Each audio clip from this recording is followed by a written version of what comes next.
अस्सलामुअलैकुम। उम्मीद है आप सब लोग अल्लाह के हुक्म से खैरियत से होंगे। आज की वीडियो का टॉपिक है कॉस्ट वर्सेस प्रॉफिट। जो हमारे बिगनर्स हैं, जो हमारे अभी लोग, जो बच्चे ग्रो हो रहे हैं, जो चीज़ें सीख रहे हैं, और काफ़ी लोग जिनको ऑर्डर्स आ रहे हैं और वो जब अपनी तहरीरें लिखते हैं, अपनी सक्सेस स्टोरीज लिखते हैं, तो उसमें बहुत सारी मिसकंसेप्शंस उन लोगों को होती हैं।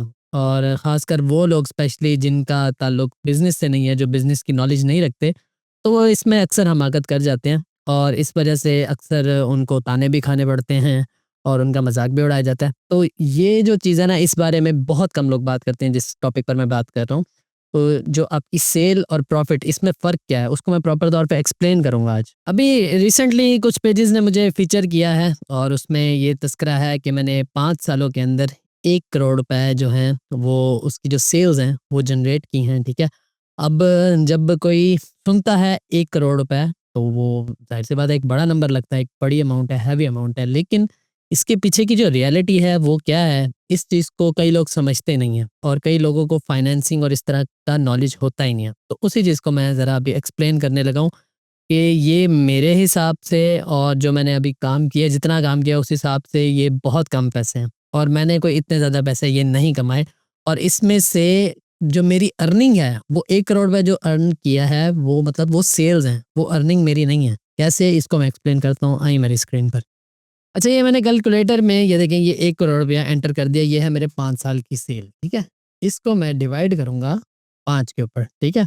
अब ये देखें कितना आ रहा है, यूनिट 10, 100,000, 10,000, लाख, 10 लाख, यानी कि 20 लाख रुपए 1 साल का आ रहा है, ठीक है? अब 1 साल में होते हैं 12 महीने, ठीक है? अब इसको अगर हम डिवाइड करें 12 के ऊपर, तो ये देखें तकरीबन 1,70,000 रुपए पर मंथ की, ये भी सेल है, ठीक है? प्रॉफिट की बात नहीं कर रहा मैं। सेल होता है वो जो आपने अर्न किया है, जो आपने खर्चे अभी निकालने हैं वो अलग हैं, वो भी मैं समझाता हूँ आपको।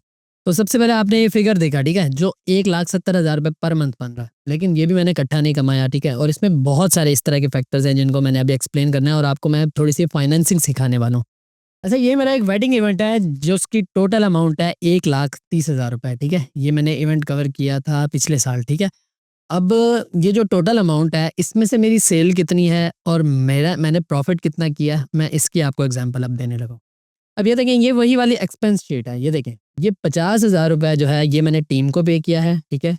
इसमें से जो मेरी एल्बम्स का एक्सपेंस आया है वो तकरीबन 18,000 रुपए आया है, ठीक है? और टोटल अमाउंट 30 की 1,30,000, यानी इसमें मेरा जो एक्सपेंस आया है वो 68,000 रुपीज़ आया है, ठीक है? यानी ऑलमोस्ट 70,000 रुपए 1,30,000 में से मैंने बाहर पे किया है, जो मेरी उस इवेंट की कॉस्ट थी, ठीक है? उससे हटकर जो मैंने अर्निंग इसमें किया है वो 62,000 है। यानी वो जो 1,30,000 रुपए की इनवॉइस है, वो जो नंबर है वो मुकम्मल मेरी जेब में नहीं गया, मेरी जेब में सिर्फ 62,000 रुपीज़ के हैं। तो ये बेसिकली सेल्स और प्रॉफिट जो होती है वो आपका फ़र्क होता है, ठीक है? अब उसी तरह, अब जैसे ये 1 करोड़ रुपए 5 साल का मेरा जो सेल्स का रेवेन्यू है, अब इसमें जो मेरी अर्निंग है वो ज़्यादा से ज़्यादा होगी 35 लाख, 40 लाख, 42 लाख, 45 लाख, मतलब कोई हिसाब नहीं रखा हुआ, लेकिन इतनी होगी, ठीक है? मैंने तकरीबन 55 टू 60% सारा एक्सपेंस ही लगाया। जो कमाया उसमें आधे से ज़्यादा मेरा एक्सपेंस लगा है। अच्छा, ये तो एक बिज़नेस की बात होगी। अब आप फ्रीलांसिंग में हैं, क्योंकि इसमें भी आप थोड़ा-सा कन्फ्यूज़ होते होंगे, तो मैं आपको फ्रीलांस का भी एक थोड़ा-सा एक चीज़ दिखाता हूँ। अच्छा, ये देखिए, ये एक और इनवॉइस है, ये मैंने एक ऐड बनाया था, ठीक है? अब ये आप गौर करें तो 10,000 रुपए की इनवॉइस है, लेकिन अब ये 10,000 रुपए जो हैं, ये भी प्रॉपर मेरी जेब में नहीं जाएगा। अब इसमें मेरी कॉस्ट काउंट होगी, ठीक है? अब वो कॉस्ट कैसे होगी, वो मैं आपको करके बता रहा हूँ, ये देखें। सबसे पहले आप लगा लें अपनी इलेक्ट्रिसिटी की कॉस्ट, ठीक है? उसके अलावा जो आप काम कर रहे हैं इसकी कॉस्ट, ठीक है? उसके अलावा अगर आप कहीं बाहर जा रहे हैं तो उस चीज़ की कॉस्ट, ठीक है? यानी इसमें से मेरे हिसाब से कम से कम मैं अगर खर्चा वगैरह निकालूँ, 2 से 3,000 रुपए खर्चा है और बाकी जो 7,000 बचेगा वो मेरी जेब में जाएगा।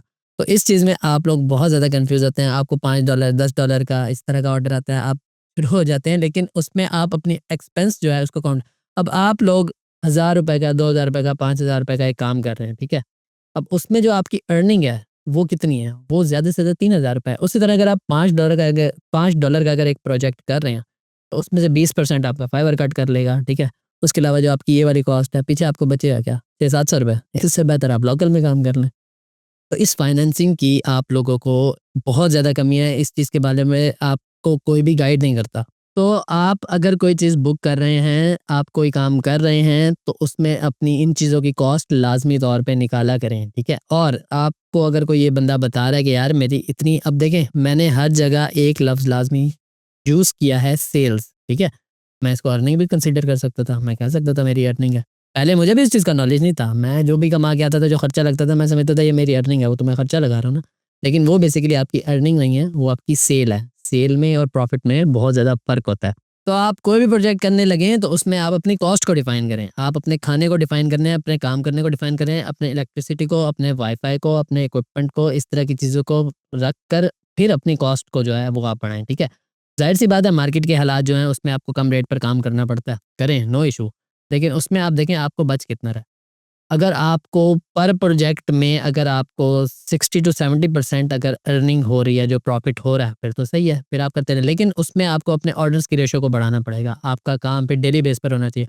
अब मुझे डेली बेस पर मैं एड्स कर रहा होता हूँ, डेली बेस पर मेरा काम चल रहा है। मैं ₹1000 का ऐड भी करूँ तो मेरा डेली बेस पे चल रहा है। यानी 30 दिन अगर मैं ऐड करूँ 1000 के हिसाब से भी, तो मेरे 30,000 की जो सेल है वो खड़ी है। और उसमें से भी अगर मैं डेली का अगर मतलब खर्चा अगर ₹100 भी निकालूँ तो ₹3000 कट होगा, 27,000 फिर भी मेरी जेब में जा रहा है, यानी मेरा बिज़नेस सक्सेस में है, ठीक है? तो आपने अपनी सेल को और अपने प्रॉफ़िट को खुद इस तरह डिफ़ाइन करना है और अपनी फाइनेंसिंग को मैनेज करना है। फाइनेंसिंग के ऊपर मैं बहुत सारी जो इस तरह की चीज़ें हैं जो मैं करता हूँ, वो भी मैं शेयर करूँगा आगे आने वाली वीडियोज़ में। तो आप इस चीज़ का फ़र्क देखकर फिर प्रोजेक्ट्स कवर किया करें और अपनी ऑर्डर्स की रेशियो को बढ़ाएँ और डेली बेस पे ट्राई करें कि आपको ऑर्डर आए और डेली बेस पर आप काम करना शुरू करें। और ये चीज़ किससे होगी? पर्सनल ब्रांडिंग से होगी, ठीक है? आप अपनी प्रमोशन करें, आप कनेक्शंस बनाएँ, इस तरह की चीज़ों से आपका काम बढ़ेगा। तो होप कि आपको सेल्स और प्रॉफिट का जो डिफरेंस है वो मालूम हुआ हो। इंशाल्लाह ये जो आने वाली जो नेक्स्ट वीडियोज़ हैं उसमें आपको बहुत सारी इस तरह की चीज़ें जो हैं वो मैं बताने वाला हूँ, जो इंशाल्लाह आपके नॉलेज में बहुत ज़्यादा इज़ाफ़ा करेंगी और आप एक अपनी जो फाइनेंसिंग होगी, जो अपना काम करने का तरीका हो गया या जो आपकी सेविंग होगी, इस तरह के मॉडल को बेहतर बनाकर अपनी लाइफ में जहाँ आपने 5 साल में ग्रो करना है, वहाँ आप कम अरसे में ग्रो कर जाएँगे क्योंकि आपको पहले से इस चीज़ का नॉलेज आ जाएगा। लेकिन ये सब कुछ इम्प्लीमेंट तब होगा जब आप इस पर अमल करेंगे, जब आप इस नॉलेज पर काम करेंगे। सिर्फ़ अगर वीडियो देखकर इग्नोर कर देंगे तो मुझे कुछ भी नहीं होगा, मेरा काम तो चल रहा है। आपने देखना है कि आपने कहाँ जाना है। तो कमेंट्स में अपनी राय ज़रूर दीजिएगा। मिलते हैं अगली वीडियो में। फ़ी अमानिल्लाह, अल्लाह हाफ़िज़, जज़ाकल्लाहु खैर।